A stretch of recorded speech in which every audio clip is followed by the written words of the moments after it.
Hidoyat sari kanali eng birinchi ma'ruzalar kanali. Obuna bo'ling. Bizga Alloh taolo bergan pul degan rizq ustiga baraka degan bulombasi bilan bersin.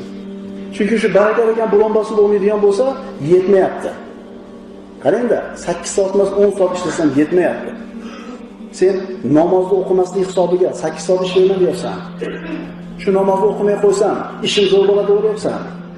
Namozni birinchi o'ringa qo'yishlik kerak. Sahih Muslimda keltirilgan hadisda payg'ambarimiz sollallohu alayhi vasallamdan so'rashdi. Ayyul amali ahabbu ilalloh ya Rasululloh. Ya Rasululloh, Allohga eng sevimli amal qaysi? Qaysi amalni Alloh taolo yaxshi ko'radi? Rasululloh javob berdilar: "As-salatu ala vaqtiha." Vaqtida ado qilingan namoz. Shuning uchun ukalar, hunar tanlash arafasida turgan ukalar, hunar tanlayotganda e'tibor beraylik. Ana shu men qilmoqchi bo'lgan hunar namozimga to'sqinlik qilmaydimi? Agar shu hunarni, shu kasbni qilsam, namozimdan to'silib qolmaymanmi? Birinchi o'rinda nechta topaman shu hunarni qilsam degan savolni bermanglar. Diniylarni qo'yinglar birinchi o'ringa. Ibodatinglarni qo'yinglar. Ulamolar aytishadi. Kim Alloh menga gapirsin desa, Qur'on o'qisin.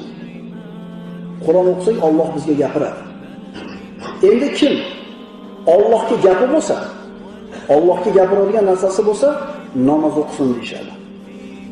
Alloh taolo aytayapti: "Hayya alas solah, hayya alal falah" deganda ishini qo'yib, menga gapir banda, menga gapir desa, Parvardigor hozir jindek bandman. Turibdi hozir men bo'shmasman. Bo'shaganimda gapiraman degan bo'lmayaptimi? Shunaliga menga gapir desa, usta yo'q, men hozir bandman, turibdi, hozir ishimni qilib olaman. Shayton keladi. Svet borib ishni qilib olmaydi. Ha? Svetni borib ishni qilib olmaydi. O'chib qolsa nima qilasan deydi. Mo klient xafa bo'lib ketib qoladi. O'sha klient hamchi hurmat qiladi bunaqa ustani. Birodar, men peshini o'qib olgan, uzr. Chiqib turib 5 daqiqa peshini o'qib keling-da. Yaxshi ko'radi bunaqa klientdan. Allohdan qo'rqar ekan bu deydi. Biz endi u bizni yaxshi ko'rishini qiziqtirmaydi.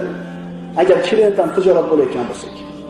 Bilmadim, hozir usta namozni uyda o'qiysiz, ishni qiling degan hozir klientdan qolmagan bo'lsa kerak nazarimda. Birodarlar, rostgo'rlik bilan ahdga vafo qilishlik xususida. Mardikorlarda uchraydi shu narsa. Mana u ishni qanchaga qilib berasan desa 1000 so'mga deydi. Ishni yarmiga yetganda shart to'xtatadi. Ya aka bu deydi, qiyin ekan deydi. Yana qo'shasiz deydi. Mana shu ahdga vafo qilmaslik bu xiyonat bo'ladi.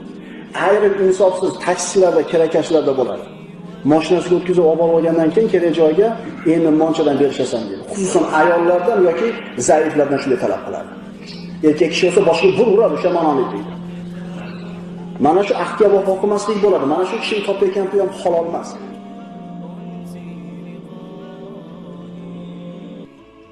Hidoyat sari kanali eng birinchi ma'ruzalar kanali. Obuna bo'ling.